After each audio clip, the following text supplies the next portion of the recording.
Hi everyone, in the last video we started talking about design thinking and it looks like you really liked it. So as I promised, let's start to concretely see the first exercise that could lead you towards redesigning your life and your career. It all starts from where you are. Typically, we don't really know where we stand. So Professor Burnett and Professor Evans teach a method to give us a framework, or if you want, a GPS that we can check every time that we want to realize exactly where we are. A dashboard that will help you visualize and assess your life. I really hope this doesn't sound too philosophical or hippie, because it's not. And it's not something that Umberto is saying, it's something that is taught at Stanford. And I want to remind you that Stanford Tuition is around $100,000 every year. And this is for free, so you might as well want to check it out.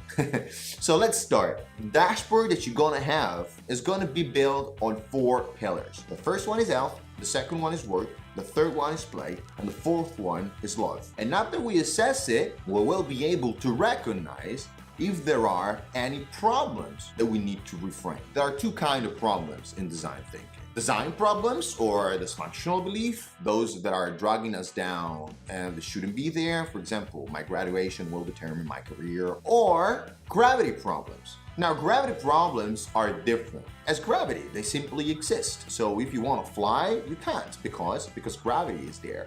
Example, gravity problem is that you want to be a writer, you want to be a musician, but you still want to have the certainty and the security of a fixed paycheck at the end of every month. This won't happen. That's a gravity problem. If you want to embrace an artistic career, you have to live with some sort of degrees of uncertainty. So let's start with the foundation, health. If health doesn't work, everything else, it's more difficult. And by health, we don't mean only physical health and physical shape, but we mean the balance between emotional health, physical health, and mental health. So the relative importance on each and every single dimension will be completely up to you. And the assessment of your life is simply the most honest answer to the question, how is it going? Second, work. Work is the stuff you do, regardless if you get paid for it or not. In truth, the vast majority of us will have more than one work at a time. It's going to be your office work, your profession, and that's something else. If you're a mother,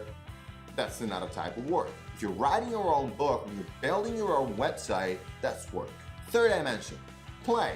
Play is any activity that brings you joy when you do it. Be careful here. When any activity is done to win, to advance, and to achieve, even if it's fun in the process, that's not play. Play are the activities that you do for the pleasure and the joy of doing them. Last one, love. Love does make the world go around. And when it's lacking, our world can feel like it's not moving very much. I am not trying to define or tell you what love is and how to find the true love. There are plenty of other books and videos for that. I am telling you, the love comes to us in a wide range of types, and you will know when you feel it. So who are the people in your life? And how is love flowing to them and from them? This is a very simple exercise, but it needs to be done, not thought. Let's write a few sentences about how is it going in each of the 4 areas we mentioned: health, work, play, and love. Let's mark where you are from 0 to full in each and every single dimension. This bar will be your physical dashboard. Once you're done assessing it, ask yourself, is there any design problem you want to tackle? If they're gravity problems, that's good anyway, you just need to accept it. Let's start from the foundation, health. And let me help you by sharing my dimension as October 2017. I'm in a good general health. I work out pretty much every day. Even if it's lately, I have stopped fighting and I really miss it. So I'm going to start again next week. I have a bad back, probably due to the fighting and to the fact that I might have started aging. I am still in a good shape and kind of good looking despite wrinkles. I always thrive to improve further. I still can see well out of my right eye after the accident of 3 years ago, but it might actually improve, so I've learned how to live with it. I sleep enough, voice is in and out, and I still fight against my physical fragilities, the ones I had since the operation at 19, but I'm okay with them. I don't smoke and I don't drink too much. I read and write a lot about life, work, and innovation.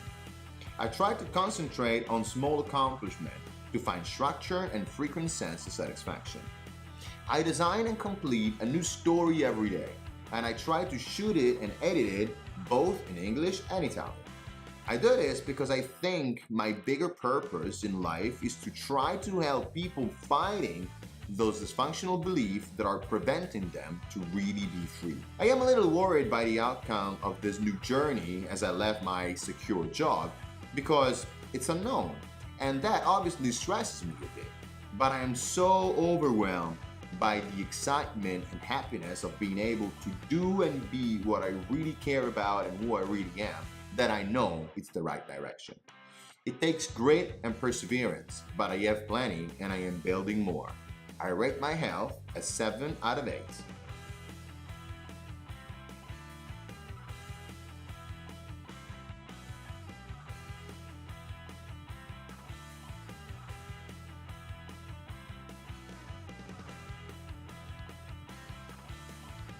So this is my dashboard, and as you see, it's pretty satisfying right now. I can tell you it wasn't when I started 6 months ago. So now the question is, how's yours? In the next video, I will share with you the second step towards life designing. Obviously, the second step will be consequential. So please find the time and do the exercise. This will make a tremendous difference. Trust me. And if you don't want to trust me, at least trust Stanford. I'll see you in the next video with the next exercise. And until then, ciao everyone and rock on.